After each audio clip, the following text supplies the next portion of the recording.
check na natin kung brown na siya. Ito ko lang brown para masarap.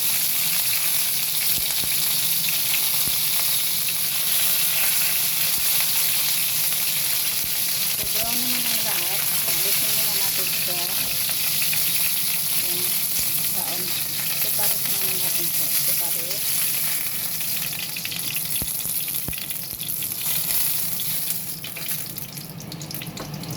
Ayan. Bawasan na natin yung nabawasan na natin ang kanyang mantika kasi hindi pwede maraming mantika kaya nga natin siya pinahin. Ayan. Bawasan na. Lagyan natin yung garlic chicken wings kasi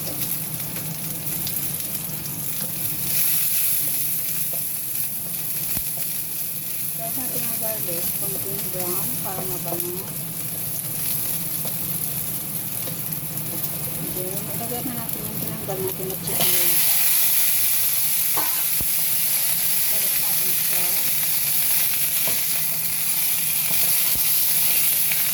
Ayan. Ito ang nilagay natin sauce. Ito ang nilagay natin sauce.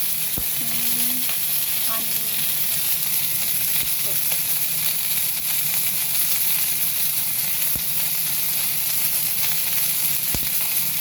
Gawang lechon cheese.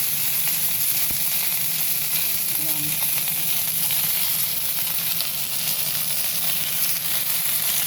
Sarap ng hawak ng camera. Ayan, nilagyan na natin siya.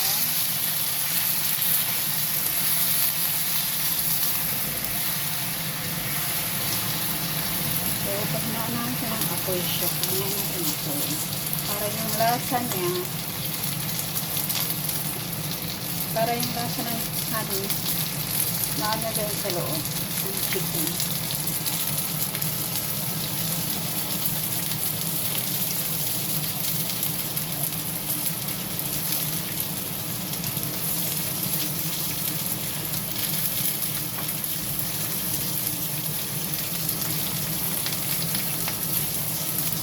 Lagyan natin siya ng konting tubig. Kailangan pa natin siyang iluto ng konti. Hanggang sa siya ay mag-thicker. Kasi siya ang hinahabol ng ano.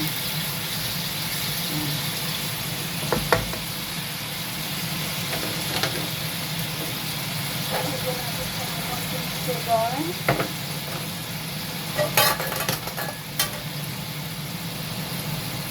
At natin siya ng konting sugar.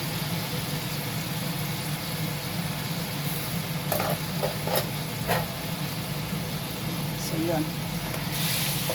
Yan ang chicken. Takpan natin sa tablet para siya ay mag-tika. So, after 10 minutes, check natin siya. Yan. Tik na siya. Oh, yan, diba? Dapat ganon para yung sauce niya, yung pagkahanin niya, dikit na dikit sa chicken.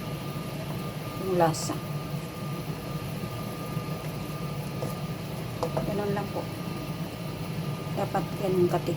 Kasi yun ang habol ng mga kilos. Yummy. Honey na honey.